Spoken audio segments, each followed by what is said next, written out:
زندگی آخر رلا ہی دیتی ہے، پھر چاہے ہم اپنے ماں باپ کے کتنے ہی لاڈلے کیوں نہ ہوں۔ بے شک۔ وسیم بھائی، یہ کوٹ ہے اشفاق احمد صاحب کا میرے سامنے، تو یہیں سے آغاز کرتے ہیں آج کی بات کا کہ ڈو یو تھنک کہ زندگی واقعی اتنی مشکل ہے؟ بالکل، اصل میں دنیا کی سب سے جو غیر یقینی چیز ہے نا وہ زندگی ہے، اور سب سے یقینی چیز موت ہے۔ تو زندگی میں نا وہ ارادے ٹوٹتے ہیں اور آہستہ آہستہ غم آتے ہیں، اور آپ کو پتہ چلتا ہے کہ ٹھہرنا مشکل ہی ہے، لیکن جو اللہ کے ساتھ رجوع کر لیتے ہیں ان کو یہ بات سمجھ لگتی ہے کہ جانا تو ہم نے ہے، لیکن جانے سے پہلے کچھ کام تو کرنے ہیں نا۔ تو وہ جو کام میں مصروف عمل، ابھی ہم بات کر رہے تھے کہ جو اللہ کے کام کر رہا ہے، جو مصروف ہے، تو پھر وہ ان چیزوں کو اپنے اوپر، اس غم کو اپنے اوپر حاوی نہیں ہونے دیتا۔ حضرت واصف رحمۃ اللہ ایک شعر پڑھا کرتے تھے کہ غم بھی گزشتنی ہے، خوشی بھی گزشتنی، کر غم کو اختیار کے گزرے تو غم نہ ہو۔ تو یعنی کہ غم کو قبول کرنا ہے، اس کو ریڈ کرنا ہے، اور اس میں نا بڑا لیسن ہے۔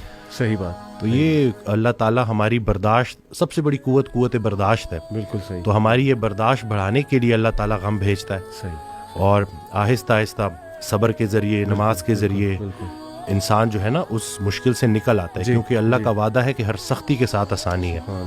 تو سختی کے بعد آسانی ہے، اور اکثر لوگ جو نا امید ہو جاتے ہیں نا، تو اللہ کی رحمت سے نا امید ہونا اصل میں اپنے مستقبل سے نا امید ہونا ہے۔ تو جب آپ اللہ سے پر امید رہتے ہو، ہوپ فل رہتے ہو، تو پھر وہ دن خیر سے گزر جاتے ہیں۔ کیا بات۔ وسیم بھائی، اگر ہم دنیا پہ نظر دوڑائیں، ایسے غم ہیں نا، یعنی لوگوں کی جب سٹوریز سنتے ہیں، اور اوور آل ورلڈ میں دیکھ لیں آپ، اور جو ہسٹری میں پاسٹ میں ہوا ہے، مطلب ایسے غم آپ کو نظر آئیں گے نا کہ انسان رو پڑتا ہے کہ یار واقعی دنیا میں بڑا غم ہے۔ لیکن اگر ہم یہیں پہ رک جائیں نا کہ بس دنیا میں بڑا غم ہے، زندگی بہت مشکل ہے، تو پھر تو ہوپ لیسنس ہے، پھر تو جو ہے نا وہ ایک ڈارکنیس ہے، ایک اندھیرا ہے۔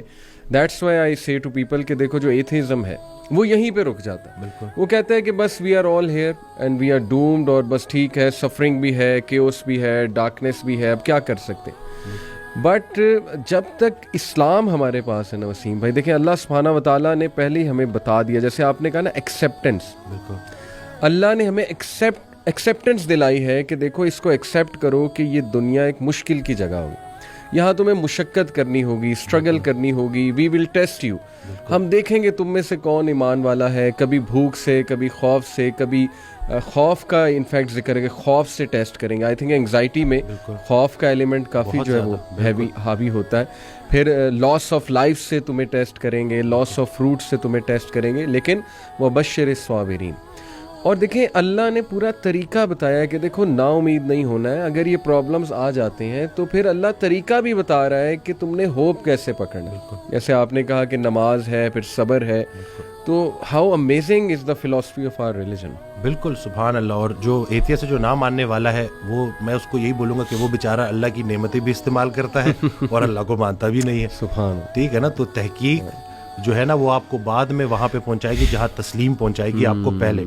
تو جو سرنڈر کرنا ہے نا، یہی سب کچھ ہم نے کرنا ہے۔ ایک آڈیو میں وہ بیان کر رہے تھے حضرت، تو انہوں نے کہا کہ پورا سرنڈر کرنا ہے۔ تو جواب آیا کہ حضرت اتنی کمزور صلاحیتوں کے ساتھ پورا سرنڈر کیسے کرو؟ تو انہوں نے کہا کہ تم پورا سرنڈر کرو، تمہاری صلاحیتیں بھی پوری ہو جائیں گی۔ سبحان اللہ۔ تو یہ ہے کہ جب آپ پورا سرنڈر کرتے ہو نا، یہ جو اپنی کارسازی نکالو گے تو کارساز کی کارسازی سمجھ آئے گی نا۔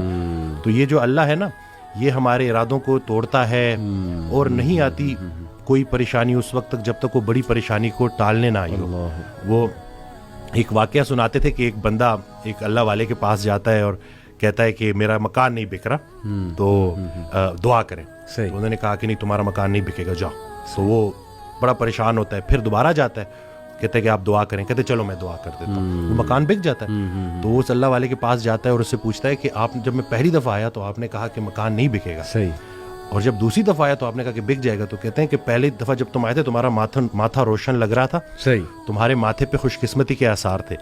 دوسری دفعہ جب تم آئے تو تمہارے ماتھے سے بدقسمتی کے آثار آ رہے تھے، کیونکہ بڑا بدقسمت ہے وہ انسان جس کی زندگی میں اس کا گھر بک جائے۔ تو جو چیز تم اپنے لیے پسند کر رہے ہو، جس چیز پہ تم جشن منا رہے ہو، وہ اصل میں تمہارے استغفر اللہ کا مقام ہے، جس کو تم الحمدللہ کہہ رہے ہو۔ انسان جو ہے نا وہ جلد باز ہے، وہ کہتا ہے کہ بس میرے اللہ کو اپنے مطابق چلانا چاہتا ہے۔ صحیح بات۔ اور اللہ نے ہمارے لیے کتنی خیر رکھی ہوئی ہے, کتنی آسانی رکھی ہوئی ہے, ہمیں خوش کرنے کے لیے اللہ کے پاس اتنا کچھ ہے, لیکن ہم جلد بازی میں اور نا امیدی میں اس سے محروم ہو جاتے ہیں. اور شیطان جو ہے نا وہ ہماری رگوں میں خون کی طرح دوڑتا ہے. صحیح. تو اس کا طریقہ واردات ہے ہی یہ وسوسہ دینا. وسوسہ جو ہے نا وہ ایمان کی نفی ہے, اور یقین جو ہے نا وہ وسوسے کو نفی کرتا ہے. کیا بات. تو ہم نے یقین کو پختہ کرنا ہے. یقین نور ہے, شک اندھیرا ہے. تو اسی طرح سے یہ وسوسے کے اوپر سوال کیا گیا تو حضرت کہتے ہیں کہ میرا اللہ پہ یقین بے گماں ہے جو علم بن گیا. تم بھی وہ یقین پیدا کر لو, تمہیں بھی علم مل جائے گا. زبردست. تو یہ جو شک ہے نا وسوسہ, یہ آج کل بڑا کامن ہے کہ یہ لوگ اسی وجہ سے نا اندھیروں میں ہے. جی جی, تو شک کی وجہ سے. بالکل. اچھا, یہ آپ نے جو بات کی نا کہ انسان جلد باز ہے, اس میں مجھے قرآن کی ایک آیت بھی یاد آئی. اللہ سبحانہ و تعالیٰ نے انسان کی نیچر بتائی ہے. سورہ معارج میں اللہ سبحانہ تعالیٰ کہتے ہیں کہ بے شک ہم نے انسان کو نگرڈلی اور اینکشیس پیدا کیا. بالکل جلد باز ہے. جب خیر آتی ہے تو آپے سے باہر ہو جاتا ہے, اور جب کوئی ڈیفیکلٹی آتی ہے تب پینک ہو جاتا ہے. الا المصلین ایکسیپٹ دوز ہو آفر. یعنی اللہ نے سلوشن بھی ساتھ بتا دیا کہ نہیں, نماز تمہاری ان چیزوں کو چیک کرے گی. سجدہ کرو اللہ کے آگے, اور وہی آپ کی علی بات ہے کہ یقین. اور میں تو سمجھتا ہوں وسیم بھائی کہ ہماری زندگی میں جتنے بھی مسائل آتے ہیں نا وہ اللہ کی ذات پہ یقین دلانے کے لیے تو آتے ہیں کہ دیکھیں ہمارے ہاتھ میں تو ہے ہی کچھ نہیں. انسان پہ کبھی کبھی ایسا کوئی پرابلم آ جاتا ہے اس نے ایکسپیکٹ بھی نہیں کیا ہوتا. دس از ویئر, جیسے حضرت علی صلی اللہ عنہ نے کہا تھا نا کہ میں نے تو اپنے ارادوں کے ٹوٹنے سے اپنے رب کو پہچانا. تو اگر یہ چیزیں ہوتی نا وسیم بھائی, تو کیسے ہم اللہ سبحانہ و تعالیٰ کو پہچانتے, اللہ کی پاور کا ہمیں کیسے احساس ہوتا. بالکل. اشفاق احمد صاحب کی بات سے آپ نے سٹارٹ کیا تھا تو مجھے ایک واقعہ یاد آ گیا کہ ایک شخص ان کے پاس گیا اور کہا کہ اشفاق صاحب کوئی زندگی آسان کرنے کی ٹپ دے دیں. تو انہوں نے کہا میں تمہیں موت آسان کرنے کی ٹپ نہ دوں. تو کہتے ہیں چلے وہی دے دیں. کہتے ہیں اگر تم اپنی موت آسان کرنا چاہتے ہو تو جاؤ کسی کی زندگی آسان کر دو. اللہ. تو جو اللہ کا کام کرنے والے ہوتے ہیں وہ گلہ نہیں کرتے, وہ شکر کرتے ہیں اور لوگوں کے کام آتے ہیں. وہ سارے کام جو ہے نا وہ اللہ پہ نہیں ڈالنے, اللہ کے بہت سارے کام ہیں جو ہم نے کرنے ہیں. اور دوسرا یہ کہ خواہشات, یہ جو دنیاوی خواہشات ہیں, یہ جو فانی چیزوں کی محبت ہے, آپ کو جیتے جی فانی کر دیتی ہیں. اور یہ جتنا کچھ بھی ہے نا, وہ ایک شعر ہے کہ تیرے سوا کروں پسند کیا تیری کائنات میں, دونوں جہاں کی نعمتیں قیمت بندگی نہیں. تو اللہ جو ہے نا اس کو ہم نے کسی چیز, کسی لالچ سے ہٹ کے صرف اللہ کیونکہ عبادت کے لائق ہے اور اللہ خالق ہے, اور ہم نے اپنے حالات کو نہیں دیکھنا, بس ہم نے ماننا ہے. امیر انسان اگر اللہ سے دور ہے تو امیری اس کے لیے آزمائش ہے, غریب انسان اگر اللہ سے دور ہے تو غریبی اس کے لیے آزمائش ہے. بلکہ وہ ایک آڈیو میں ارشاد فرماتے ہیں کہ جو غریب ہے نا وہ بھی غنی ہو سکتا ہے. وہ غریب غنی ہے جس کی امیر کے مال پہ نظر نہیں ہے. تو اب وہ دیکھیں نا کہ کتنا آسان ہے ہمارے لیے نا, لیکن یہی ہے کہ اس کو پریکٹس کرنا. اور پھر یہی ہے کہ جو کامیابی کا ہم نے جو ایک معیار رکھ دیا ہے وہ صرف یہی ہے کہ بینک بیلنس اور یہی سب کچھ. تو انسان بھی بیچارہ نا بڑے بڑے گھر بناتا ہے اور سوتا اسی ایک چھوٹی سی تنگ سی جگہ پہ ہے, بستر پہ, جتنی اس نے قبر میں سونا ہے. صحیح بات. اور یہ ہے کہ وہ حضرت کہتے ہیں کہ جو چیزیں تم نے اپنے مرنے کے بعد ویسی چھوڑ جانی اس کو اپنی زندگی میں کیوں نہ چھوڑ دو.